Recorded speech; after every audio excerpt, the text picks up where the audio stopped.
Olá, boa noite e a paz a todos. Chegando para a meditação na Palavra de Deus, lendo no Evangelho de Jesus Cristo, escrito por Mateus, capítulo 28, versículos 16 a 20. Assim está escrito: E os 11 discípulos partiram para Galileia, para o monte que Jesus lhes tinha designado. E quando o viram, o adoraram, mas alguns duvidaram. E chegando-se Jesus, falou-lhes, dizendo: É-me dado todo o poder no céu e na terra. Portanto, ide, ensinai todas as nações, batizando-as em nome do Pai, e do Filho, e do Espírito Santo, ensinando-as a guardar todas as coisas que eu vos tenho mandado, e eis que estou convosco todos os dias, até a consumação dos séculos. Amém. Esse é o texto que vamos meditar nesta oportunidade, falando sobre 4 expressões absolutas. O texto que li retrata-nos o momento quando Jesus, após a sua ressurreição, que no dia da ressurreição os discípulos estavam apreensivos, mas quando as mulheres receberam a mensagem da ressurreição de Jesus e foram dizer aos discípulos e deram a eles a orientação de Jesus. Jesus disse para elas: Ide e dizei a meus discípulos que vão para a Galileia e lá me verão. Então, esse texto está nesta ocasião. E os 11 discípulos partiram para a Galileia, para o monte que Jesus lhes tinha designado. Então, esta foi a palavra que eles receberam. Porque quando as mulheres, Maria Madalena e as outras, foram ao sepulcro e não encontraram o corpo de Jesus, ele disse o seguinte aqui, ó. E depois, imediatamente, dizer aos seus discípulos que já ressuscitou dos mortos, e eis que ele vai adiante de vós para a Galileia. Ali o vereis, eis que vos tenho dito. E aqui eles foram realmente em atenção e obediência àquela palavra de Jesus. E quando eles chegaram ali naquele lugar, quando eles viram Jesus, ora, eles tinham visto Jesus quando foi preso para ser julgado, sentenciado, crucificado, morto, sepultado. E que haveria de ressuscitar ao 3º dia. Mas eles ainda não tinham visto. E agora aqui, quando eles vão lá, e quando na primeira oportunidade eles aproximam-se daquele monte da Galileia, e quando eles viram Jesus, a expressão que brotou no coração deles foi uma expressão de adoração. Então são expressões que se manifestam quando a pessoa está diante de um fato que ela vinha esperando, e quando acontece, ela tem esta reação. Em primeiro lugar, tem a reação de aceitação. Em segundo lugar, tem a reação de dúvida. Será que é? Será que não é? E aqui a palavra de Deus diz que, quando o viram, o adoraram. Reconheceram que era Jesus. Ficaram agradecidos a Deus, porque Jesus havia ressuscitado conforme tinha prometido pelas Escrituras. Então Deus cumpriu este plano, cumpriu este propósito. Porém, alguns duvidaram. É a outra reação, é a reação contrária. Alguns duvidaram, ficaram meio indecisos. Mas, como quem diz, será que é Jesus mesmo? Não é outra pessoa? Mas, por fim, chegaram à seguinte conclusão de que era Jesus em pessoa que estava ali diante deles. Aquele Jesus que caminhou com eles. Aquele Jesus que andou por aquelas ruas com eles, que eles viram Jesus operando milagres, maravilhas, eles viram Jesus ensinando, eles viram Jesus pregando, eles ouviram a voz de Jesus, eles olharam nos olhos de Jesus, enfim, eles tiveram aquele momento, aquela comunhão de participar do ministério de Jesus. E Jesus ensinou, orientou aquelas pessoas, e quando ele morreu e ressuscitou, agora ele marcou com eles um encontro lá no Monte da Galileia, para que eles lá estivessem. Porque Jesus precisava continuar falando algumas coisas a mais para eles. Porque Jesus trabalhou com estas pessoas dentro do entendimento que elas podiam alcançar. Então tinha as coisas que Jesus falou anteriormente, tinha coisas que Jesus deixou para depois. Havia coisas que Jesus deixou para dizer na última semana. E outras situações, houve coisas que Jesus não falou, mas que diz que quando o Espírito Santo viesse, ele iria ouvir de Jesus e dizer ao povo. Então, existem limites de compreensão. Por isso é que quando uma palavra é dita, um ensino, uma instrução, existem pessoas que pegam rápido, no estalar dos dedos. Existem outros que demoram um pouco mais. Existem outros que demoram muito tempo. E quando acordam por si, já passou várias oportunidades. Esta é a forma como o entendimento humano trabalha. Em uns ele é rápido, ele é ativo, em outros ele já é um pouco mais reticente, mais demorado. Foi o caso aqui. Alguns que viram Jesus ressuscitado logo o adoraram. Outros ficaram como que pasmo, parado. Será que é? Será que não é? E quando entenderam que era, então foram. Então é assim as coisas. E nós precisamos entender isso. Porque não são todos iguais. Deus não criou ninguém em série. Deus criou cada um de nós como uma unidade, como uma pessoa única. Então nós temos os nossos limites de compreensão, uns mais, outros menos. E é assim que as coisas acontecem. E com Jesus não foi diferente. Por isso que em várias situações ele estava falando, ele apresentava algo do cotidiano, uma parábola, através de uma história, de uma vida comum que as pessoas viviam, e dali então Jesus transferia, no comparativo daquilo que ele estava dizendo, uma lição espiritual. Jesus sempre começava no natural e terminava no espiritual. Porque se ele começasse diretamente no espiritual, eles não iriam entender. Era difícil, e é difícil a mente humana entender as coisas espirituais. Então, por isso, primeiro Jesus fala no natural. Quando abre e desperta a compreensão, ele então traz a lição de caráter espiritual. A própria palavra de Deus diz que o homem natural não compreende as coisas de Deus, porque elas lhe parecem loucura. E ele não consegue discernir. Mas o espiritual, ele discerne bem todas as coisas e ele de ninguém é discernido. Então existe o homem natural, existe o homem carnal e existe o homem espiritual. Então são 3 níveis em que as pessoas vivem e a compreensão delas também, ela perpassa por esses 3 níveis. Por isso que um compreende, outro demora um pouco, um compreende muitas coisas, outro compreende somente o mínimo, e outros ficam como que escorregando porque não conseguem assimilar o ensino que foi feito. Mas Jesus tinha paciência para ensinar estas pessoas, e ele usou isto dia a dia, a cada momento, a cada oportunidade, a cada realização de ensino, de pregação, de operação de milagres.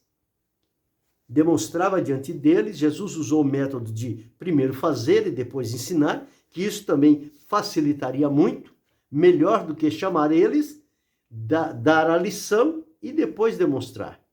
ficaria muito difícil porque a mente já estava presa ao conteúdo. Mas Jesus fazia, então a prática vinha, estampava-se na mente, porque a nossa mente ela grava imagens. Então o que nós vemos, o consciente grava e joga para o subconsciente. Então eles viam Jesus fazendo e as coisas acontecendo e aquilo ficava gravado. Quando Jesus vinha trazer a lição, eles já estavam abertos para compreender, porque já tinham gravado na mente, no consciente e no subconsciente, a imagem do que tinha visto. E por terem visto, agora a palavra, como que diz, não dizer, a teoria era mais fácil assimilada, porque eles já tinham visto o exemplo. Foi o que Pedro respondeu para aquelas autoridades, Pedro e João, quando eles tentaram impedi-lo de falar do nome de Jesus. E a resposta de Pedro foi: nós não podemos deixar de falar do que temos visto e ouvido. Então veja, eles viram Jesus fazendo, eles ouviram Jesus dizendo, e aquilo gravou-se neles, e eles disseram: nós não podemos negar isso. Não podemos deixar de falar do que temos visto e ouvido. Quando o apóstolo João escreveu a primeira epístola universal, ele também fez menção a esta forma pela qual Jesus trabalhava. Ele diz assim, olha: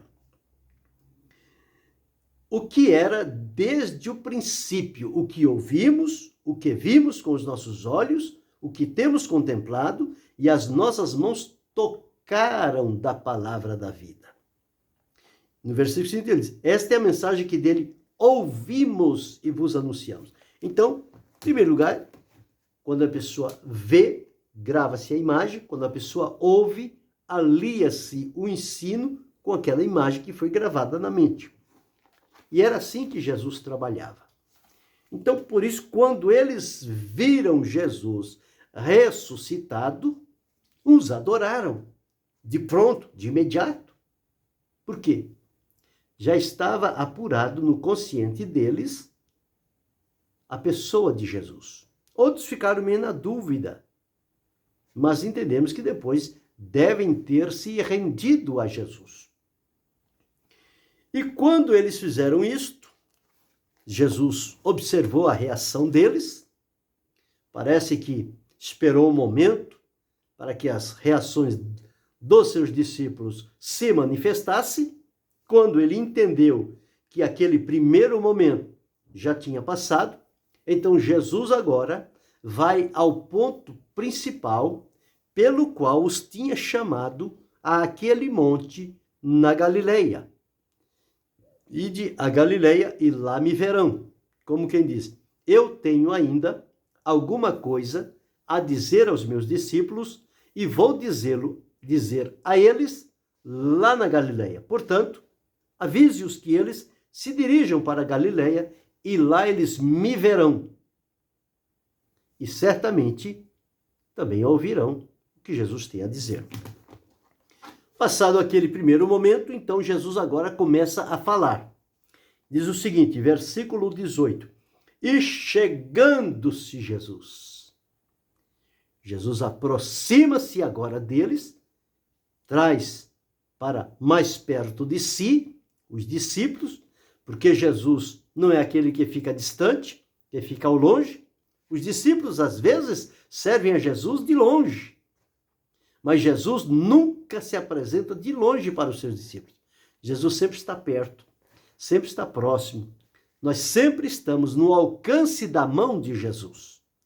Tal a proximidade com que ele se chega diante de nós.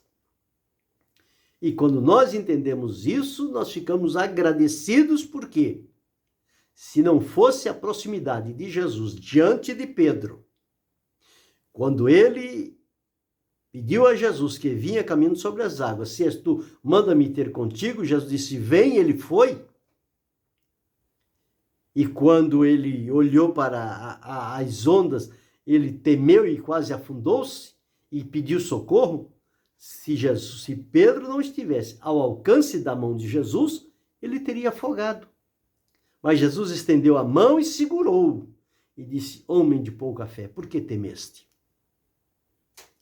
Então aqui nós encontramos agora, Jesus falou-lhes dizendo.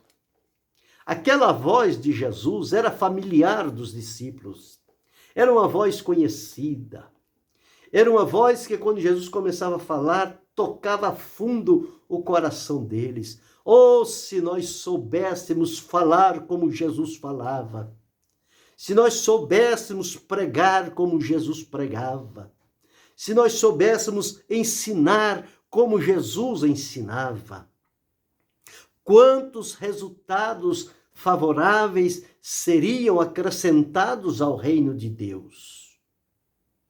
Mas os exemplos de Jesus estão nas Escrituras.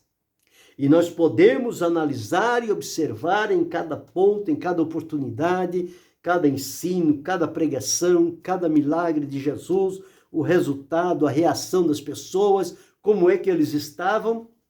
E Deus pode, através do Espírito Santo, nos instruir e capacitar para aprendermos com Jesus a fazer a obra de Deus.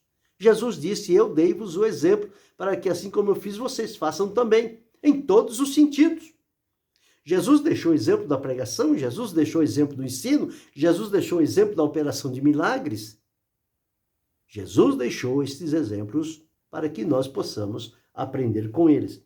Então, e dizendo, Jesus falou-lhes dizendo, o que Jesus disse? Ele disse: é-me dado todo o poder no céu e na terra. Esta foi a primeira palavra que Jesus disse aos discípulos depois da ressurreição.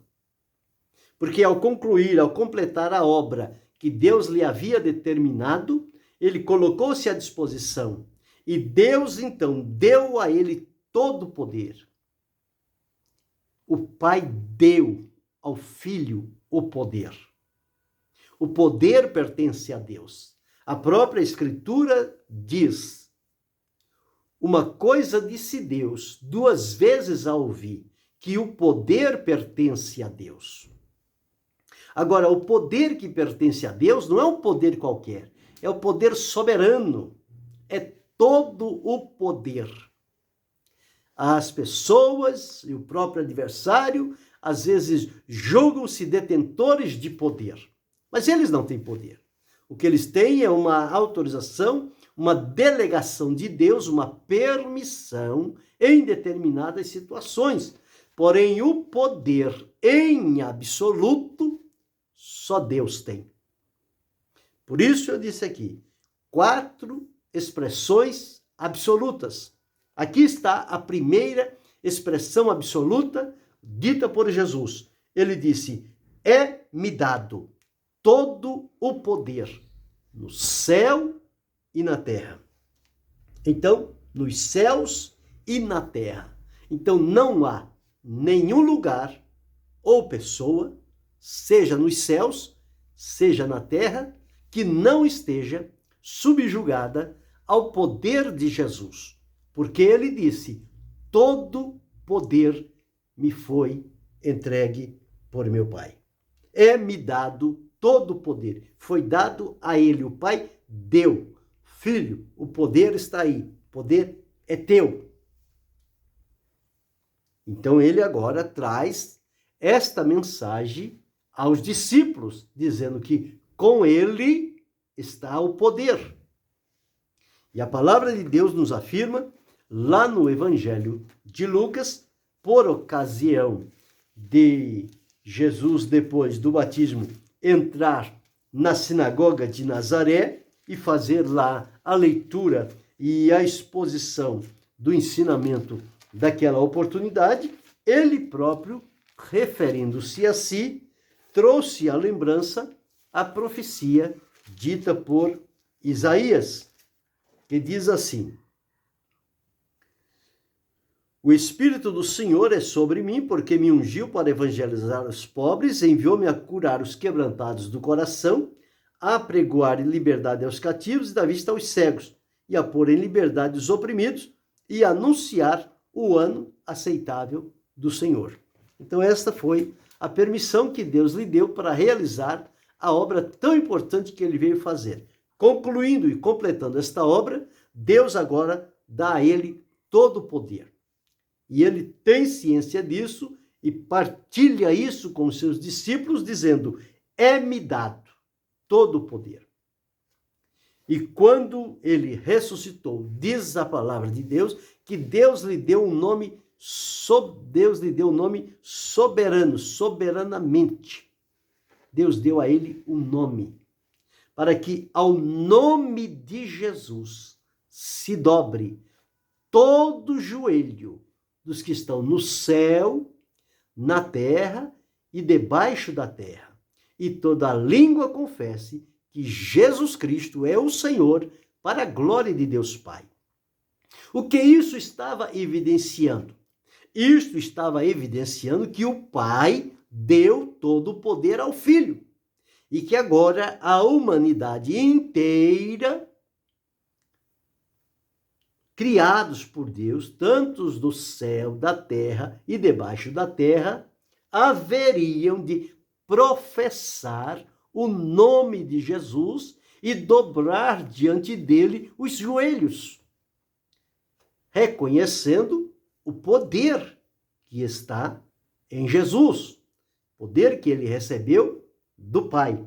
Ele disse: é-me dado, está comigo. Pai me deu o poder. Então, esta é a primeira expressão absoluta que encontramos nesse texto. É-me dado todo o poder nos céus e na terra. Uma vez que todo o poder foi dado a Jesus, nada lhe ficou segregado ou separado do poder que foi dado a Jesus. Não, foi dado a ele todo o poder. Então não ficou nada fora, não ficou nada num canto. Como ele recebeu do Pai todo o poder, tanto nos céus como na terra, ele agora, então, investido daquele poder que o Pai lhe deu, ele então vai proferir dentro do poder que ele recebeu do Pai, que foi o poder absoluto, ele vai também transmitir expressões absolutas que vão seguir-se a esta. Então, a primeira é-me dado todo o poder, no céu e na terra. Completude. Todo, tudo, nada ficou de fora. Uma vez tendo este poder, ele diz no versículo 19, portanto, ide e ensinai. Jesus, então, deu a ordem agora que os discípulos fossem e ensinassem. Em outra parte, ele diz, ide pregai o evangelho. Agora ele diz, ide e ensinai. Então, pregar e ensinar. Ensinar e pregar. Esse é o trabalho que precisa ser feito. Pregar e ensinar e pregar.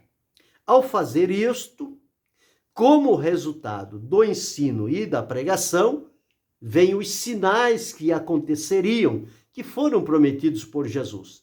Estes sinais seguirão aos que crerem. E que sinais são estes? É a cura, é a libertação, é o batismo com o Espírito Santo, se a pessoa beber alguma coisa mortífera, não lhe fará dano algum, imporão as mãos sobre os enfermos, eles serão curados, falarão novas línguas. Os sinais vão seguir-se. Por quê? Porque Jesus fazia assim. Ao ensinar e pregar, ao pregar e ensinar, milagres aconteciam. E as pessoas viam. E isso ficava gravado no coração e na mente delas. Então ele disse agora, ide e ensinai. A quem? Ide e ensinai a aquele povoado, aquela vila, aquela família, aquela descendência. Não, não foi isso que Jesus disse. Jesus disse, ide e ensinai todas as nações. Todas as nações. Uma vez que o poder recebido foi absoluto, total, Jesus agora orienta os discípulos que vão em todos os lugares, em todas as nações que existem na face da terra, que eles vão ensinar e pregar. Ensinar e pregar. O objetivo de ensinar e pregar é para que as pessoas tomem conhecimento da obra realizada por Jesus, sejam convencidas pelo Espírito Santo do pecado, da justiça e do juízo, arrependam-se, convertam-se a Deus e sejam por Jesus perdoados e transformados, e passem a servi-lo. E ao tomarem esta decisão de, pela fé, crer e receber a Jesus como Senhor e como Salvador absoluto, não existe outro, só Jesus, como Senhor e Salvador da sua alma, eles se submetam ao batismo, que foi uma ordenança dada por Jesus como testemunho público de que aquela pessoa tomou a sábia decisão em crer em Jesus e ser alcançada por ele, de prosseguir firme e fiel até o fim. Então Jesus disse aos discípulos: ide e ensinai todas as nações, aos que crerem, aos que receberem, aos que se arrependerem, se confessarem diante de Jesus, batizando-as. Então vocês vão realizar o batismo destas pessoas que se decidirem. E o batismo vai ser feito da seguinte maneira: vocês haverão de batizá-las em nome do Pai e do Filho e do Espírito Santo, invocando aqui a Trindade divina. Batismo não é em nome do Pai, do Filho e do Espírito Santo. É em nome do Pai e do Filho e do Espírito Santo. 3 coisas sequentes. Porque há muitos que dizem que no princípio era o Pai, depois passou a ser o Filho e agora é o Espírito. Um foi amalgamado no outro. Não. O Pai, o Filho e o Espírito Santo. E o batismo é feito assim: batizar em nome do Pai e do Filho e do Espírito Santo. Bem, seguiu a todas as nações, pregou o Evangelho, vidas se converteram, se voltaram para Deus, foram batizadas, fazem parte do povo de Deus. Aqui está a segunda expressão absoluta. A primeira, quando Jesus disse: é-me dado todo o poder nos céus e na terra. Segunda expressão absoluta é: ide e ensinai todas as nações. Terceira expressão absoluta encontramos no versículo de número 20. Ensinando-as a guardar. Guardar o quê? Jesus disse: ide e ensinai. Os discípulos foram, pregaram e ensinaram. Os que receberam foram batizados. E agora diz o seguinte: ensinando-os a guardar. Guardar o quê? Jesus mais uma vez diz: a guardar todas as coisas que eu vos tenho mandado. Então, outra expressão absoluta. Todas as coisas que Jesus ordenou aos seus discípulos que ensinasse, que instruísse as pessoas, que elas fossem ensinadas a guardar estas coisas concernentes ao reino de Deus, à vontade de Deus, à pessoa e obra de Jesus Cristo, ensinando-as a guardar todas as coisas. Então, ele recebeu todo o poder, orientou para ir a todas as nações e instruiu a ensinar todas as coisas. 3 expressões absolutas ditas por Jesus, ensinando-as a guardar todas as coisas que eu vos tenho mandado. Quantas coisas gloriosas Jesus ensinou, Jesus fez em presença dos seus discípulos, e agora ele está dizendo: ensine a eles. Ensine a eles a guardar o ensino recebido. Não é somente ouvir e deixar, mas é ouvir e guardar. E o melhor lugar para se guardar é no coração. O salmista disse: escondi a tua palavra no meu coração, para eu não pecar contra ti. Esta terceira expressão absoluta de Jesus, ensinando-os a guardar todas as coisas que eu vos tenho mandado. Ordem de Jesus é para ser cumprida. E a quarta expressão absoluta dita por Jesus está no final do versículo 20. E eis que eu, Jesus, eu, estou convosco todos os dias, até a consumação dos séculos. Esta quarta expressão absoluta de Jesus é a garantia da sua presença. Ele disse: e eis que eu estarei convosco todos os dias, em todas as horas, em todos os minutos, em todos os segundos, em todos os dias, semanas, meses e anos, eu estarei convosco. Não haverá um único dia, ou hora, ou minuto, ou segundo, que eu não esteja. Eu estarei com vocês todos os dias. E quer saber? Até a consumação dos séculos. Até a morte de vocês. E quando vierem outros, eu estarei com eles. E quando eles partirem e vierem outros, eu estarei com eles. Até que se termine o tempo estabelecido por Deus para esta obra na terra. Então veja, 4 expressões absolutas de Jesus. E quando nós entendemos isso, nós precisamos ter o discernimento que o que Jesus nos oferece é suficiente para garantir a segurança e a certeza da salvação que dele recebemos e a promessa de viver com ele na eternidade, porque com ele está o poder. E se o poder está nas mãos de Jesus, é ele que vai realizar estas coisas importantes.